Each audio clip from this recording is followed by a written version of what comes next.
Hello，你好吗？我是 Jasmine，欢迎来到我的频道。前几天呢，我的儿子疑似在幼儿园被打，所以呢，我今天想跟大家聊一期，当孩子被打的时候，要不要叫他立即马上打回去，以及在澳洲，如果孩子受到了校园霸凌，应该怎么处理。事情是这个样子的，我就暂且把欺负人的这个小孩叫小阿登吧。我的一位好朋友的孩子呢，跟我儿子是在同一个幼儿园、同一个班的。然后有一天呢，他忽然跟我说：“你知道小阿登这孩子是谁吗？”我儿子反应啊，他会打人。于是呢，我就第一时间问了我儿子说：“这个你认识这个小阿登吗？他是怎么样的一个人呢？”然后他给我的反应呢，就是直接做了一个伸手打人、打他的头的动作，然后说他呢就是这个样子的。但是我跟他说呢 ，No, I don't like it。他们的班主任，也就是他们的 room leader，就及时制止了这个孩子，然后后面呢也没有发生其他的情况。那顿时呢我就放心下来了。第二天呢，我就跟老师谈了一下这个孩子的情况，老师呢就例行公事的跟我讲了一下这个在幼儿园的 policy， 我们是怎么样去阻止 bullying 的，然后遇到这种情况我们一般会怎么处理。同时呢，他也向我表示会更加的注意这个小阿登以及我儿子的情况，如果再发现类似的情况，或者说再发现这个孩子对其他孩子会做出类似的举动，他也会特别关注，让这个孩子的家长知道。然后再来说，当孩子被打要不要打回去这个话题，我知道如果做一个调查，可能1半以上的家长都会说，他如果被打，一定要让他立即马上打回去，因为如果不让欺负人的这个孩子知道我的孩子的厉害，他下次还会欺负人，这个底线一定要立即马上划清。这样的回答有错吗？我认为是没有错的。但是你如果问我这个问题，我的反应可能是看情况。每个孩子的情况是非常不相同的，包括说孩子在不同的年龄段，他对于受欺负这件事情的认知以及反应都是非常不相同的。其实一个孩子受到欺负以后，他害怕、沮丧、胆小、唯唯诺诺、哭闹都是非常正常的情况。你就想象一下，我们在一个陌生的环境，比如说我们初入职场的时候，遇到同事的冷眼啊、穿小鞋呀、领导的压榨呀，其实我们也会感觉到害怕、无助。既然一个心智成熟的大人都会有这种害怕恐惧的情绪，那你怎么样要求一个几岁的小孩子去勇往直前呢？那另一派的观点呢，就是我不能从小就教育孩子以暴制暴。对于孩子受欺负这件事情，首先最大的一个基本点呢，就是相比于讨论应不应该让孩子还手，我们更应该讨论的是怎么样以他自己的能力最大限度的实现自我保护。自我保护一定是在任何情况、任何前提下的第一要义。根据孩子年龄段的不一样，1岁的孩子会容易哭闹着寻求父母和周围人的帮助，2岁的孩子可能会避开霸凌者，3、4岁的孩子呢，可能已经学会了坚决的跟这个霸凌者说 no， 甚至很多孩子学会了怎么样去有效的保护自己，怎么样去反击，怎么样让老师知道这件事。更大一些的孩子呢，他的霸凌的方式又会有一些不一样。我知道对于孩子被霸凌这件事情，应该是所有的家长都特别的担心，并且特别敏感的，特别是我们海外华人，就是我们自己能感受到，我们在很多时候我们大人都会受到歧视，很多时候我们在这个国家生活都会有无力感，所以我们就会特别敏感，不让自己的孩子把我们经历的痛苦再经历一遍。我理解这种担心，但是我这里想说呢，在孩子跟其他孩子发生冲突的时候，我们首先要判断的是这个冲突到底属不属于霸凌。比如说孩子就是想抢这个玩具，于是呢进行了推搡，那这只是一个偶发的事件，那孩子其实自己是可以处理好的。或者是有的小月龄的孩子，他们的语言还没有发育到那么成熟，那么他们非常自然的本能的去引起同伴注意的方式就是拿一个玩具去打别人。所以像一些这种行为呢，我们都不能理解成霸凌，但是呢一旦遇到这种状况的时候，我们应该第一时间给孩子一个很好的榜样，给孩子一个很好的引导。其实在任何国家的任何一个社会层级下，都会有一些乱生孩子，生完不教的家长，于是呢就会滋生出一些所谓的熊孩子。我之前带孩子出去玩的时候呢，也遇到过这一类的熊孩子。对于这个小霸王呢，我先是尝试着跟他沟通，就说我们大家能不能好好的玩，能不能 share？ 他说不可以，然后我说那你请离开这里。那个时候我已经在大声对他说话了，那我的这个意思呢，很明显就是让他的父母听到，然后他妈呢就让他的大儿子看起来可能有10几岁，把他这个小一点的弟弟呢就从那个爬的玩的地方揪出来。如果那个时候他的家长还不采取行动的话，我会亲自把这个小孩揪出来放到他父母面前。在澳洲呢，你出去能遇到的大部分的人还是讲原则讲道理的，一旦出现这种小霸王的情况，其实周围的家长都会站在你那边，都会帮你的，所以这个时候你真的不要怕。这些也是我带我的孩子出去玩从其他的家长那里学到的。我有一次带我孩子去玩嘛，因为他们就是小 baby 玩的那个区域呢，就有一些大孩子来玩，然后他们就会做一些冲撞性很高的很危险的动作，然后有一个家长呢就跟那些大孩子说，请你不要在这个区域玩，这个区域都是1、2岁的孩子，你们这个样子跳来跳去很容易冲撞到 baby。 然后这些大孩子就立即道歉，并且去了大孩子去的那个区域。大部分的所谓的冲突是可以通过你的坚决的态度去反映出来去解决的，同时在你解决这些问题的时候，也不要忘了教育孩子遇到这种情况要怎么处理。所谓的打或者不打的这种决定，通通都要建立在当时的情境以及孩子的状况的前提下。有一些孩子呢，他就是天生比较内向、比较慢热、比较胆小的，或者是说他的年龄是比较小的，那你如果一定要教育这个孩子，哎呀你要打回去，但是他的心理建设没有那么强，他也没有感觉到父母在背后支持他，那所以理所应当的他就是不敢打回去，他就是只能不作声。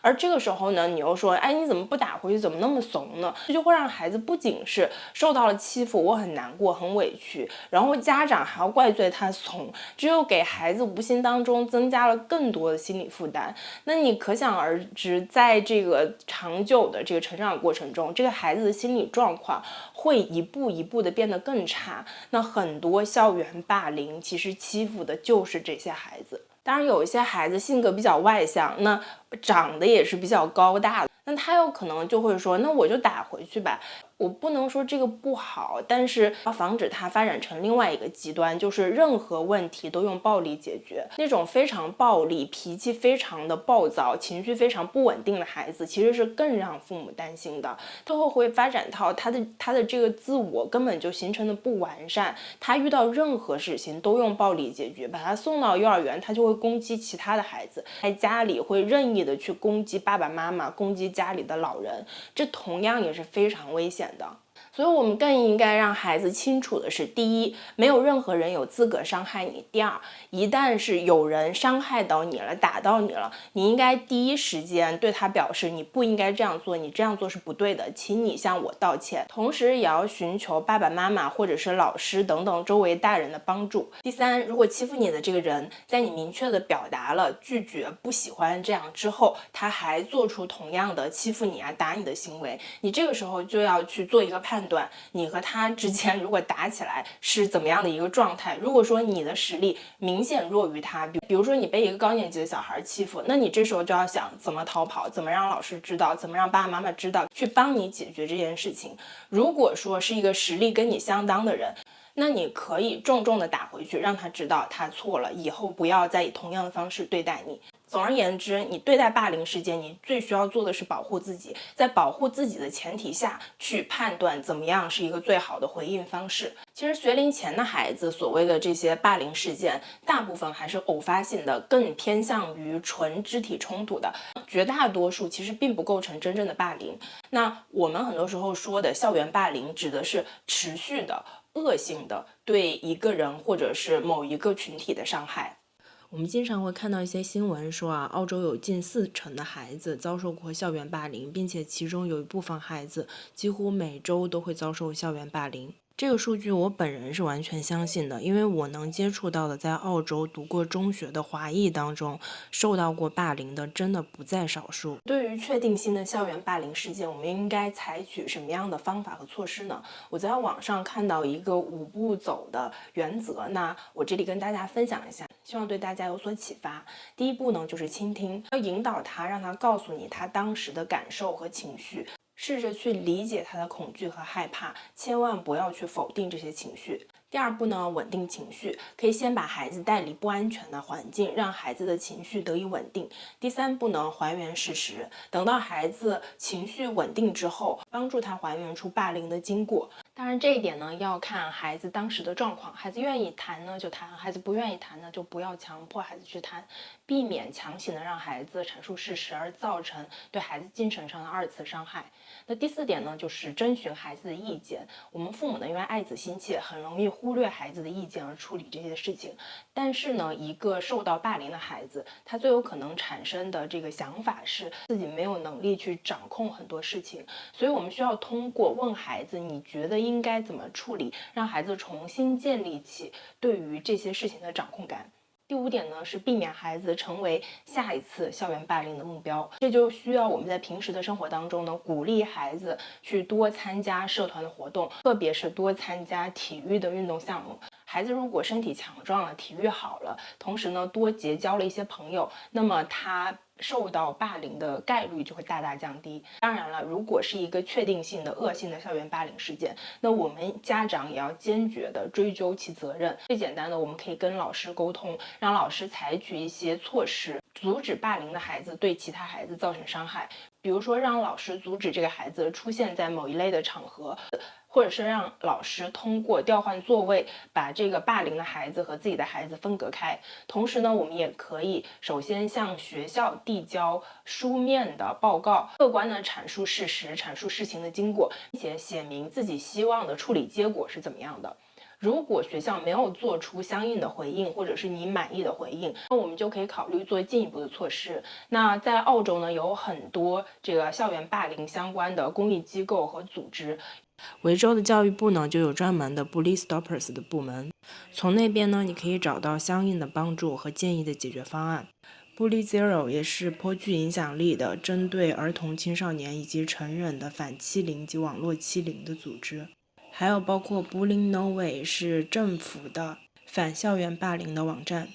还有 Reach Out 是澳大利亚在线青年精神健康关怀组织。其他的呢就包括我们常用的一些求助网站，包括 Kids Helpline、Lifeline 以及 Parents Line。如果你觉得这个事件是紧急的并且严重的事件，你可以直接000报警，让警察来参与处理。如果你觉得这个事件是严重的但是不紧急的事件，那么我们可以拨打帮助热线。最后呢，跟大家唠唠一些心里话。有孩子之后呢，我才真正的感受到啥叫护子心切，啥叫护犊子。就是当我的孩子跟其他的小朋友稍微有些冲突，当我的孩子稍微就是受了一些委屈之后，就会很紧张、很焦虑，就会又气又急，并且稍稍处理不好，我们就会很自责、很挫败，觉得没有保护好孩子，没有安抚好孩子的情绪。但是为人父母，我们始终要记得的是，孩子终究会长大，我们不能时时刻刻的跟在孩子后面，守在孩子身边。